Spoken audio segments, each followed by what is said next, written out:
Hey everybody, it's Jason Blaha here, and it's time for part 2 of the Q&As, so let's go ahead and knock this out. Alright, first question. Jason, currently running your 4-day lift mastery concurrent training split, and the gains are fantastic. 92.5 kilogram overhead press for 10 by 3, so thank you. My question is, I want to go back to boxing Tuesday and Thursday. How can I balance your system with boxing? Thanks, Coach. Big fan from Scotland.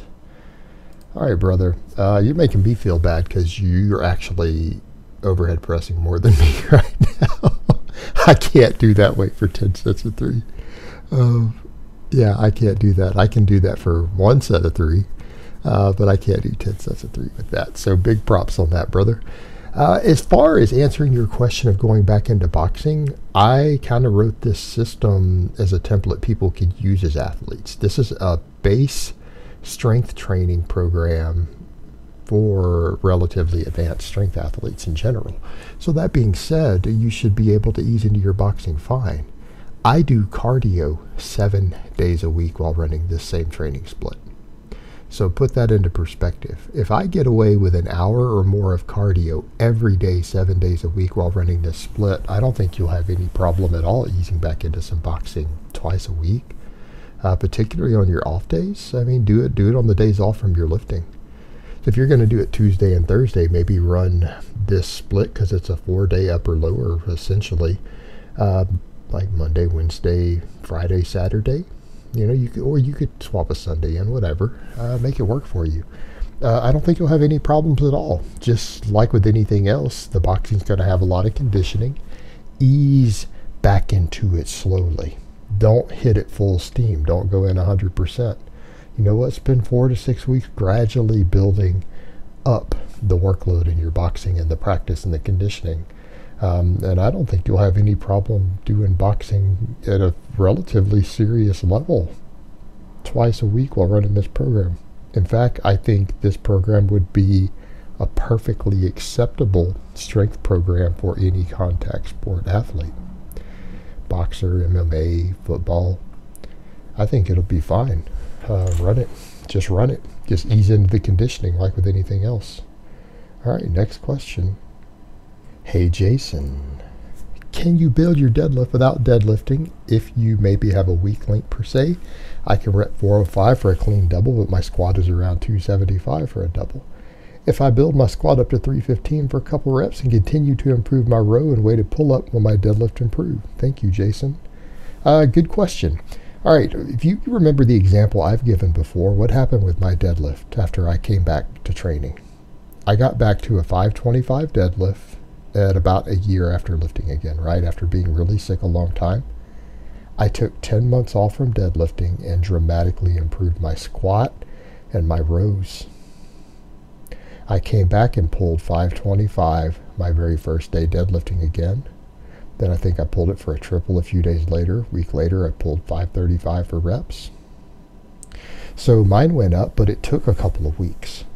The difference is, though, is that I had a pretty dramatic increase. What I'm going to tell you here is that don't expect your deadlift to go up if you don't deadlift. Expect it to maintain, but once you start deadlifting again, it will go up. What I would say to you is that if you want to improve your deadlift while using these other exercises as the strength and mass builder, you need to maintain the technique. So I'm going to say come in and deadlift once a week. If you can pull 405 for a double right now pretty clean, come in and do 385 for a triple at least once a week and slowly increase your deadlift from there. But if you want to maintain your deadlift or improve your deadlift, more importantly, while doing other exercises to do it, you need to pull once a week. Like for me today, I came in and deadlifted early this morning. I only do 1 real work set of deadlifts every week. If we don't count 500 pounds as a work set, and I don't. I did 535 for a triple today, and it was easy. But I'm using other lifts to do it. I'm squatting twice a week. I'm doing chin-ups twice a week right now also. So, I'm using other exercises to improve it. I've been using power cleans to improve it. But I still pull for a work set every week. And that's what I would recommend if you want it to actually increase while using these other exercises to get the work done. All right, next question. What do you think of only training back squat and conventional deadlift if you're only training for strength and don't care about aesthetics? Would that get you all around strong, or would you still need accessories? I think you need some upper body work. I think you need some sort of pressing. Yeah, if we're talking about you don't care about aesthetics at all, that's fine. I understand that. I can respect that. But the squat and the deadlift are not going to build all of your upper body strength. They'll give you some upper body strength. They're not going to build all of your strength. You're going to have about 2/3 of your body be really strong from those two exercises. I'm going to say that you need some sort of pressing, and specifically some sort of overhead pressing, a strict standing press, a push press, maybe a clean of some type, or pull-ups or chin-ups of some type. You need your arms and stuff to be strong. Deadlift and squats are not going to strengthen your arms. They're not going to strengthen your pressing ability. They can be the foundation of your strength program, but you do need some other movements. I'm going to say in general, you probably need at least 4 exercises to get all around strong. And I'd lean more in the direction of 5. I currently do not drop below doing 5 major exercises every week. So, factor that in. At least do some sort of overhead pressing and some sort of other pulling. Otherwise, you're not going to get all around strong. Like I said before, the squat and the deadlift can definitely be your foundation of strength. They can be and they should be. But you do need some other exercises because they don't handle all of your basic movement patterns. But they will put a lot of size and strength on you. All right, next question. Hey Jason, love what you're doing. Keep up the good work. I was wondering, do you think it is necessary to take vitamin K2 along with vitamin D? I've heard a few things about it helping with calcium buildup. I would be interested to hear your thoughts on the subject. Thanks. I think vitamin K2 is essential for health. I don't think you need to supplement it. Eat your green leafy vegetables, spinach, broccoli, things like that. When we come to things like basic vitamin supplements, I understand that things like D3, due to environmental reasons, is one of those things you might not be able to get enough of. I get that. But vitamin K2 and vitamin K in general, I'm not going to get into the conversions of K1 to K2. That's too much to cover in a Q&A. And for most people, it's not important. But the reality is, if you're eating enough green vegetables, this is a non-issue. Clean your diet up. Fix your diet. Get the foods that you need from your diet before you start worrying about supplementing a bunch of stuff. And I'm not saying supplementation doesn't have its place, but I think it's the lazy and the least effective and the most unhealthy way to do it is to have to resort to supplementing things that you should be getting on a proper balanced diet, right? And yeah, vitamin K2 is important for overall health. I think it's important not just for bone health and all of that. I think it's important for cardiovascular health and heart health. But, that can be accomplished by eating your greens.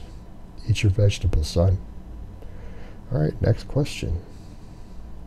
Hi, Jason. I know it sounds like a silly question. Would you recommend to someone on your novice program who plateaued on bench press but still makes progress on squat, deadlift, and row how to overcome the plateau? Well, first of all, you probably need to reset. If you're plateauing, that's why I have the weight resets. The other questions I would ask are, actually, I'm going to ask the exact same questions Ripto asks for people running starting strength, because my bench protocol is very similar. It's not exactly the same, but it's close enough that we could ask the same 3 questions. Number 1, are you resting long enough between sets? Number 2, are you eating enough? And number 3, are you sleeping enough?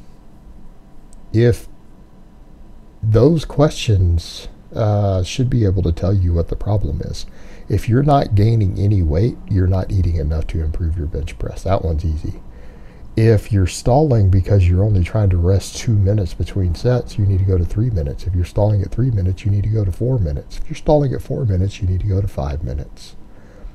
Long breaks are what improve strength. All right, live with it, deal with it. If you want to get stronger, you're going to have to take breaks. If you want to gain muscle, you're going to need to take breaks. That's a whole different topic, though.